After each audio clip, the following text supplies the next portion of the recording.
Olá a todos, Ronaldo Paiva aqui e hoje, dando continuidade ao estudo do Evangelho segundo o Espiritismo, capítulo 27, Pedi e obtereis. Como sugestão de leitura do dia de hoje, itens 9 a 15. Ação da prece, transmissão do pensamento. Item 9. A prece é uma invocação, mediante a qual o homem entra, pelo pensamento, em comunicação com o ser a quem se dirige. Pode ter por objeto um pedido, um agradecimento ou uma glorificação. Podemos orar por nós mesmos ou por outrem, pelos vivos ou pelos mortos. As preces feitas a Deus escutam-nas os espíritos incumbidos da execução de suas vontades. As que se dirigem aos bons espíritos são reportadas a Deus. Quando alguém ora a outros seres que não a Deus, fala recorrendo a intermediários, a intercessores, porquanto nada sucede sem a vontade de Deus. Item 10. O Espiritismo torna compreensível a ação da prece, explicando o modo de transmissão do pensamento. Quer no caso em que o ser a quem oramos acuda ao nosso apelo, quer no em que apenas lhe chegue o nosso pensamento. Para aprendermos o que ocorre em tal circunstância, precisamos conceber mergulhados no fluido universal que ocupa o espaço, todos os seres encarnados e desencarnados, tal qual nos achamos neste mundo dentro da atmosfera. Esse fluido recebe da vontade uma impulsão. Ele é o veículo do pensamento como o ar é o do som, com a diferença de que as vibrações do ar são circunscritas, ao passo que as do fluido universal se estendem ao infinito. Dirigido, pois, o pensamento para um ser qualquer, na terra ou no espaço, de encarnado para desencarnado ou vice-versa, uma corrente fluídica se estabelece entre um e outro, transmitindo de um ao outro o pensamento, como o ar transmite o som. A energia da corrente guarda a proporção com a do pensamento e da vontade. É assim que os espíritos ouvem a prece que lhes é dirigida, qualquer que seja o lugar onde se encontrem. É assim que os espíritos se comunicam entre si, que nos transmite suas inspirações, que relações se estabelecem à distância entre encarnados. Essa explicação vai, sobretudo, com vistas aos que não compreendem a utilidade da prece puramente mística.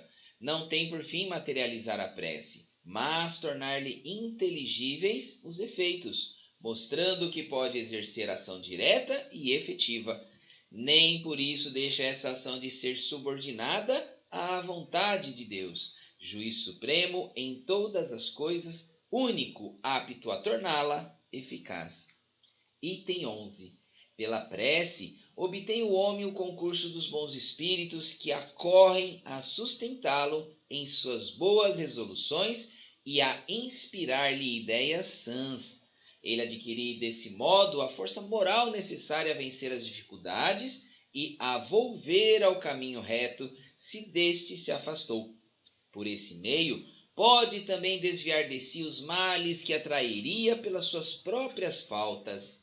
Um homem, por exemplo, vê arruinada a sua saúde em consequência de excessos a que se entregou e arrasta até o termo de seus dias uma vida de sofrimento. Terá ele o direito de queixar-se se não obtiver a cura que deseja? Não, pois que houvera pedido encontrar na prece a força de resistir às tentações. Item 12.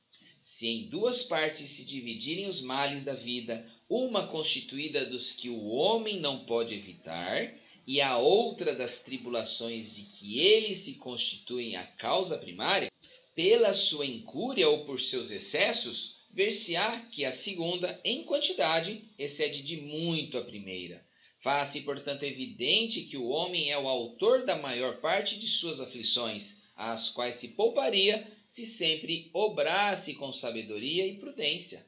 Não menos certo é que todas essas misérias resultam das nossas infrações às leis de Deus e que, se as observássemos pontualmente, seríamos inteiramente ditosos. Se não ultrapassássemos o limite do necessário na satisfação das nossas necessidades, não apanharíamos as enfermidades que resultam dos excessos, nem experimentaríamos as vicissitudes que as doenças acarretam. Se puséssemos freio à nossa ambição, não teríamos de temer a ruína. Se não quiséssemos subir mais alto do que podemos, não teríamos que recear a queda. Se fôssemos humildes, não sofreríamos as decepções do orgulho abatido. Se praticássemos a lei da caridade, não seríamos maldizentes, nem invejosos, nem ociosos, e evitaríamos as disputas e dissensões. Se mal a ninguém fizéssemos, não houvéramos de temer as vinganças e etc. Admitamos que o homem nada possa com relação aos outros males, que toda prece lhe seja inútil para livrar-se deles. Já não seria muito o ter a possibilidade de ficar isento de todos os que decorrem da sua maneira de proceder? Ora, aqui facilmente se concebe a ação da prece, visto ter por efeito atrair a salutar inspiração dos espíritos bons, granjear deles força para resistir aos maus pensamentos, cuja realização nos pode ser funesta. Nesse caso, o que eles fazem não é afastar de nós o mal, porém sim desviar-nos a nós do mau pensamento que nos pode causar dano. Eles em nada obstam ao cumprimento dos decretos de Deus, nem suspendem o curso das leis da natureza. Apenas evitam que as infrinjamos, dirigindo o nosso livre-arbítrio. Agem, contudo, à nossa revelia, de maneira imperceptível para nos não subjugar à vontade. O homem se acha então na posição de um que solicita bons conselhos e os põe em prática, mas conservando a liberdade de segui-los ou não. Quer Deus que seja assim, para que aquele tenha a responsabilidade dos seus atos e o mérito da escolha entre o bem e o mal. É isso o que o homem pode estar sempre certo de receber, se pedir com fervor, sendo, pois, a isso que se podem, sobretudo, aplicar estas palavras: pedi e obtereis. Mesmo com sua eficácia reduzida a essas proporções, já não traria a prece resultados imensos? Ao Espiritismo fora reservado provar-nos a sua ação, com o nos revelar as relações existentes entre o mundo corpóreo e o mundo espiritual. Os efeitos da prece, porém, não se limitam aos que vimos de apontar. Recomendam-na todos os espíritos. Renunciar alguém à prece é negar a bondade de Deus, é recusar para si a sua assistência e para com os outros abrir mão do bem que lhes pode fazer. Item 13. Ascendendo ao pedido que lhe faz, Deus muitas vezes objetiva recompensar a intenção, o devotamento e a fé daquele que ora. Daí decorre que a prece do homem de bem tem mais merecimento aos olhos de Deus e sempre mais eficácia, porquanto o homem vicioso e mau não pode orar com fervor e a confiança que somente nasce do sentimento da verdadeira piedade. Do coração do egoísta, do daquele que apenas de lábios ora, unicamente saem palavras, nunca os ímpetos de caridade que dão à prece todo o seu poder. Tão claramente isso se compreende que, por um movimento instintivo, quem se quer recomendar as preces de outrem, falo-á de preferência às daquele cujo proceder sente-se há de ser mais agradável a Deus, pois que são mais prontamente ouvidos. Item 14. Por exercer a prece uma como ação magnética, poder-se-ia supor que o seu efeito depende da força fluídica. Assim, entretanto, não é. Exercendo sobre os homens essa ação, os espíritos, em sendo preciso, suprem a insuficiência daquele que ora, ou agindo diretamente em seu nome, ou dando-lhe momentaneamente uma força excepcional, quando julgam digno dessa graça, ou que ela lhe possa ser proveitosa. O homem que não se considere suficientemente bom para exercer salutar influência não deve, por isso, abster-se de orar a bem de outrem, com a ideia de que não é digno de ser escutado.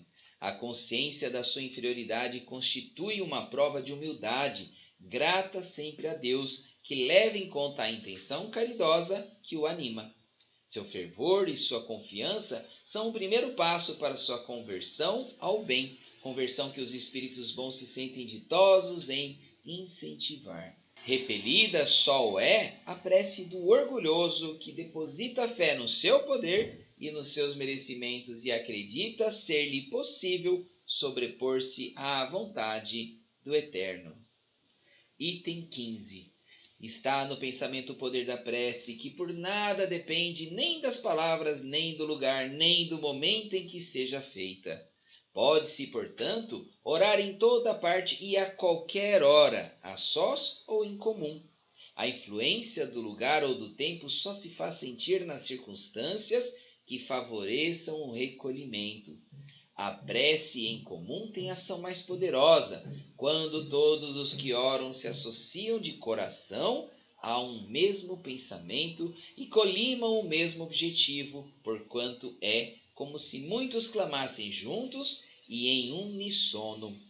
Mas que importa seja grande o número de pessoas reunidas para orar, se cada uma atua isoladamente e por conta própria?